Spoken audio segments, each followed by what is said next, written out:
So here we have the Nikon 80 to 400 lens with so many buttons. You have the focus button, it's A, M, MA and manual. Then you have the limiter, full or from infinite to 6 meters. Then you have the VR, vibration reduction on off, normal and active mode, and then you have the lock. The lock is like you can lock it at 80 millimeters, so in closed position you can lock it, but you can't lock it in any other zooming position. With this lens, the Nikon, you get the tripod collar. With the Tamron 100 to 400 you don't get it in price, you need to buy it separately. This is not the Tamron 100 to 400 because I have already sold it, but I have used it for a few years. This is the Tamron 70 to 200 f2.8. In size it's similar than the Tamron 100 to 400, and it's also the design is really similar. I think the Tamron was a little bit more even minimalistic than this lens. I really like the design and also the build quality. Too, it was not so solid than the professional 70 to 200 lens naturally. But yeah, the filter thread of the Tamron 100 to 400 was I think 67 millimeter, so it was really small for the super telephoto lens. The Tamron or the Nikon 80 to 400 has a 77 millimeter filter thread, but it's really good when you have the Nikon 17 to 55 millimeter lens f2.8 because it has the same filter thread, so you can use one filter for both lenses. It's really handy, and I think with these two lenses you cover a lot. Maybe you don't need other lenses at all if you are not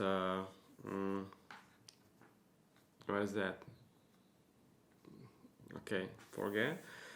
So that with the Nikon you get the tripod collar, and you get a really nice lens case also. So if you don't have a camera back, you don't need one, because in this you can transport this lens. It's really good. So you can safely transport it. It looks like this. I like it so much. Okay, so Nikon 80 to 400 versus Tamron 100 to 400. I think first of all the Nikon is 80 from 80 to 400, and those 20 millimeter on the bottom makes a lot. So sometimes you miss. So sometimes the 100 millimeter is too much. So with the 80 you are much more comfortable in the field. It happened to me sometimes that the bird, when I was hiding, the bird flew too close, and I couldn't even get it into the frame with the telephoto lens. So yes, the 80 to 400 is, I think, much better than the 100 to 400. With the Nikon lens, with this copy, or maybe with every other copy, I don't need to, with this copy I don't need to stop down the aperture. It's really good, even wide open, so 5.6. Yeah, it's important that the Nikon lens is wide open 5.6 at 400, but the Tamron 100 to 400 is 6.3 at 400. But the Tamron lens, I was not satisfied with the Tamron wide open, so I always used it stop down to f.8. But at f.8, I think it was a superb lens. I really liked it. It was so sharp. The colors of the pictures taken with the Nikon 70-200 with the Tamron 100 to 400, I really like the colors, really. It was something different. For landscape photography, I think it's perfect lens. With the Nikon, yeah, it's much heavier lens than the Tamron. It's much bigger lens. I mean, it's much thicker than the Tamron. The build quality, I would say it's really similar. With this lens, maybe you have the feeling, I have the feeling that it's much more professional. It's much more expensive than the Tamron lens, so it can be that it has a better build quality, but feels plastic. And maybe the Tamron lens for me was more felt more what's the word?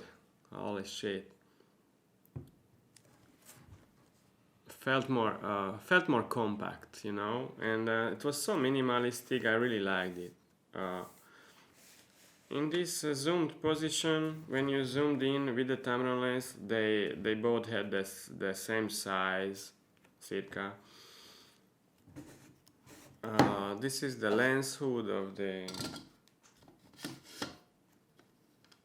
Nikon lens, so you can see it's much bigger than the Tamron. The lens hood of this lens is much better than the Tamron's, and even this mechanism, the rubber ring on the Tamron lens for me was quite problematic. Sometimes it was hard to get on the lens hood or get off. I don't remember, but this lens hood is really good. I like it.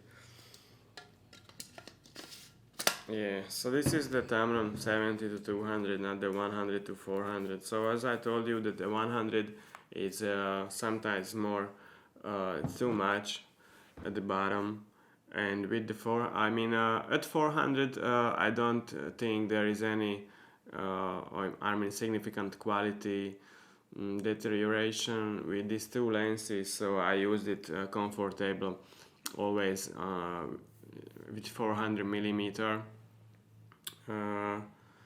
But the Tamron only f8, and this I can use wide open f5.6. So yeah. So for the Tamron lens, the pros are that it's lightweight. It's really good to hang around with it. The colors. The autofocus was good also, but it's the same for the Nikon one, the Nikon lens, and I think with the Nikon camera this Nikon lens works better. I mean the autofocus. And then yeah, the filter thread. No.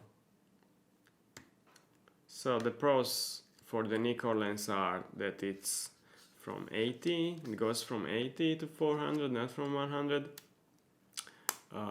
You have more buttons if you like them. You get the tripod collar with the lens. You don't need to buy it separately. You have the same filter thread then with the Nikon 17 to 55 lens. So you can use one filter for both lenses.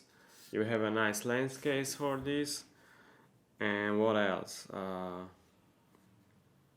I will show you some pictures. But those pictures are not the same pictures taken with those two lenses. They are different pictures in different conditions, different lights. So they are just sample pictures, not even with the different aperture. I mainly use these telephoto lenses on the maximum and and wide open. I mean, I would use the Tamron wide open, but it was not good for that lens, that copy, and I use it at f.8. Yeah, but if you listen to me, then you buy instead of these lenses, you buy the 70 to 200 lens.